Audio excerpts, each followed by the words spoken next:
और last session में हमने जो है सिंपल परमानेंट टिश्यूज प्लांट्स के वो सेक्शन कंप्लीट किया था। अभी हम कॉम्प्लेक्स परमानेंट टिश्यूज देखेंगे, पर उससे पहले कुछ प्रोटेक्टिव लेयर्स होते हैं प्लांट के, वो हमें दिए गए हैं सिलेबस में। उसके बारे में देख लेते हैं। जैसे हम आउटर मोस्ट लेयर होता है प्लांट का, आउटर मोस्ट लेयर हमें दिखाई देता है। जैसे ह्यूमन बींग्स में भी ये एपिथीलियम होता है, आउटर मोस्ट कवरिंग होता है स्किन का, ये प्रोटेक्टिव लेयर है, हमें इन्फेक्शन से प्रिवेंट करता है, एब्रेशन से हमें प्रोटेक्शन देता है, एनी इंजुरीज से हमें प्रोटेक्ट करता है। वैसे ही प्लांट्स में भी आउटर मोस्ट कवरिंग होता है, ये कंटिन्यूस लेयर होता है एपिडर्मिस का। प्लांट्स का जो है ये सिंगल लेयर ऑफ सेल्स होता है। कभी कभी ड्राई हैबिटेट में वाटर लॉस प्रिवेंट करता है क्रिटिकल सिचुएशन में। मेन फंक्शन जो है इस एपिडर्मिस का, इस आउटर लेयर का, ये प्रोटेक्शन है। प्रोटेक्टिव टिश्यूज जो है प्लांट्स के, उसमें दो टाइप्स आते हैं मेन।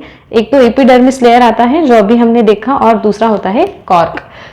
एपिडर्मिस ये आउटर मोस्ट प्रोटेक्टिव लेयर है, ये कंटिन्यूअस है। जैसे पैरेन्काइमा में देखा इंटरस्टिशियल या इन बिटवीन टू सेल्स वहां पे गैप प्रेजेंट था, यहाँ पे जो एपिडर्मिस है इसमें कोई गैप प्रेजेंट नहीं रहेगा। इसका फंक्शन जो है, एरियल पार्ट में जो है ये वैक्सी वाटर रेजिस्टेंट लेयर सिक्रीट करता है, जो प्रोटेक्शन देगा इन्फेक्शन के अगेंस्ट, मैकेनिकल इंजुरीज के अगेंस्ट, वाटर लॉस प्रिवेंट करेगा। उसके बाद में डेजर्ट प्लांट्स में जो है ये थोड़ा सा थिक हो जाता है और वाटर लॉस प्रिवेंट करता है। रूट्स होते हैं प्लांट्स के, इन रूट्स में कुछ एपिडर्मल इस तरीके से सेल्स होते हैं, उसी का एक्सटेंशन होता है रूट हेयर। ये जो रूट हेयर है इसमें वाटर एब्जॉर्ब होता है, क्योंकि ये थिन लेयर होती है रूट हेयर के सेल्स की, इसमें वाटर एब्जॉर्प्शन के लिए ये हेल्पफुल है। और रूट हेयर का जो सरफेस एरिया बड़ा होता है, ये लॉन्ग हेयर होने की वजह से वाटर एब्जॉर्प्शन में ये हेल्प करता है। उसके बाद में लीफ जो होते हैं, इसमें ये स्टोमेटा स्ट्रक्चर होते हैं लीफ के आउटर एपिडर्मिस में, जो इस तरीके से होगा। एपिडर्मिस में स्टोमेटा दो सेल्स होते हैं, गार्ड सेल्स, इन किडनी शेप गार्ड सेल्स, और इसके बीच में ये ओपनिंग होती है, इसको हम बोलते हैं स्टोमेटा, जिसकी वजह से ट्रांसपिरेशन में ये ओपनिंग हेल्पफुल है। इसकी वजह से ही जाइलम से वाटर ऊपर की तरफ कंडक्ट होता है। जाइलम का स्ट्रक्चर हम डिटेल में समझने ही वाले आगे। सेकेंड प्रोटेक्टिव टिश्यू जो है वो कॉर्क है। जो पेरीफेरीज में टिश्यूज होते हैं वो थिक होते हैं, प्रोटेक्टिव टिश्यूज थिक हो जाते हैं, उसके 4-5 लेयर बन जाते हैं, तब वो कॉर्क में कन्वर्ट हो जाते हैं। ओके, इसमें इंटरसेलुलर स्पेसेस प्रेजेंट नहीं रहेंगे। जैसे एपिडर्मिस कंटिन्यूअस था, वैसे ये भी कंटिन्यूअस रहेगा, और इसमें सबडेरिन मटेरियल प्रेजेंट रहेगा। ये थिक है, सेम जो एपिडर्मिस का फंक्शन था, प्रोटेक्शन देता है। उसके बाद में ये थिक होने की वजह से फ्रीजिंग टेम्परेचर से प्रिवेंट करता है, प्लांट को इंसुलेशन देता है। ओके, और माइक्रो ऑर्गेनिज्म से भी प्रोटेक्ट करता है। एपिडर्मिस और कॉर्क की दोनों बेसिकली प्रोटेक्टिव प्लांट टिश्यूज है। आगे हम देखते हैं कॉम्प्लेक्स परमानेंट टिश्यूज के बारे में। सिंपल परमानेंट टिश्यूज हम लोग देख चुके हैं, जिसमें सेम टाइप के सेल्स होते हैं, same structure, same function perform करते हैं। Complex permanent tissues different types के सेल्स होते हैं, और ये सब लोग एक साथ कोऑर्डिनेट करके फंक्शन परफॉर्म करते हैं। Okay,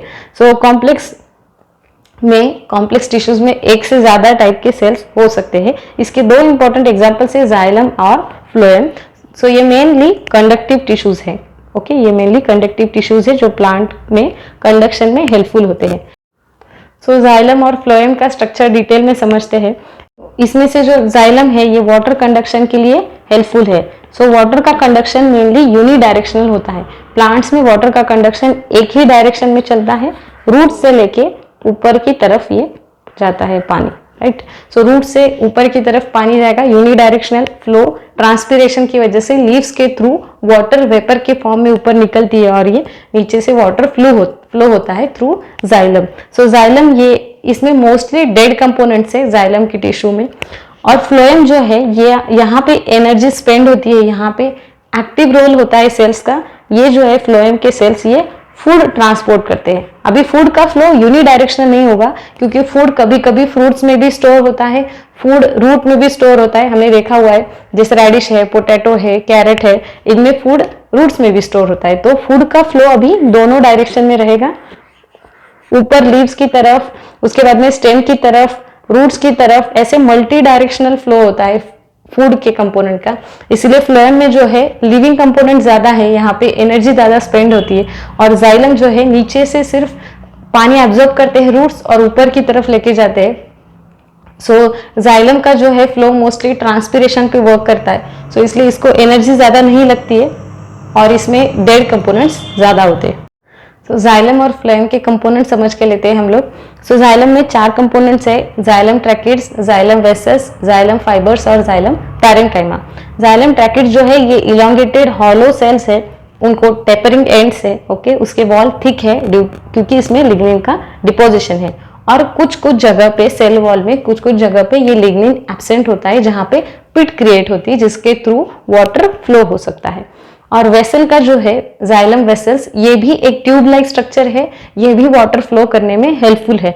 so mainly water conduction जो होता है जाइलम के थ्रू वो जाइलम वेसल्स और जाइलम ट्रैकिड्स इन दोनों की वजह से ही होता है। सो जाइलम ट्रैकिड्स ये कुछ प्रिमिटिव है, ये जिम्नोस्पर्म्स में वगैरह देखे जाते हैं, और जाइलम वेसल्स मोस्टली एंजियोस्पर्म में प्रेजेंट होते हैं। सो जाइलम ट्रैकिड्स और वेसल्स का स्ट्रक्चर समझ के लेते हैं। सो जाइलम ट्रैकिड्स में ना इस बीच में यहाँ पे सेल वॉल का मटेरियल नहीं है, तो यहाँ गैप क्रिएट हुआ है जिसको हमने बोला पिट्स। सो ये पिट्स के थ्रू वाटर फ्लो होगा, और जाइलम वेसल्स जो है इसके बीच में परफोरेशंस प्रेजेंट होते हैं, बड़े बड़े परफोरेशंस जाइलम वेसल्स में प्रेजेंट हो गए, और वेसल्स एक ट्यूब लाइक स्ट्रक्चर है। उसके बाद में आता है जाइलम फाइबर्स। सो फाइबर्स जो है ये सपोर्टिव टिश्यू है, ये मैकेनिकल स्ट्रेंथ बढ़ाती है, और पैरेन्काइमा ये अकेला लिविंग कंपोनेंट है जाइलम में। जाइलम ट्रैकिड्स, जाइलम वेसल्स और जाइलम फाइबर ये तीनों भी डेड कंपोनेंट्स है, डेड टिश्यूज है, और पैरेन्काइमा जो है ये अकेला लिविंग है, ओके। ये फूड स्टोर करके रखता है, और साइडवेज जो वाटर का कंडक्शन होगा उसमें ये हेल्पफुल है।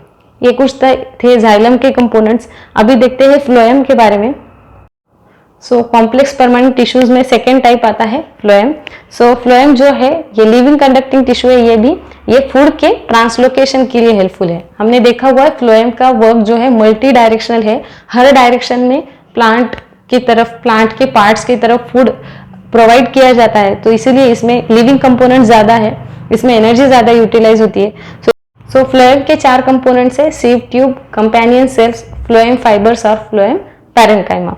सो सीव ट्यूब ये एक ट्यूब है जिसके थ्रू फ्लोएम फूड पास करेगा, और उसके बीच में एक प्लेट होती है जहां पे जैसे हमने पिट्स देखे जाइलम में, तो वैसे सेल वॉल के एरिया में कहीं कहीं पे ये मटेरियल एब्सेंट होता है और वहां पे पिट्स क्रिएट होते हैं। वैसे ही यहाँ पे भी सीव ट्यूब में पोर्स प्रेजेंट होंगे, सो वो पोर्स क्रिएट किए जाएंगे सीव प्लेट के ऊपर।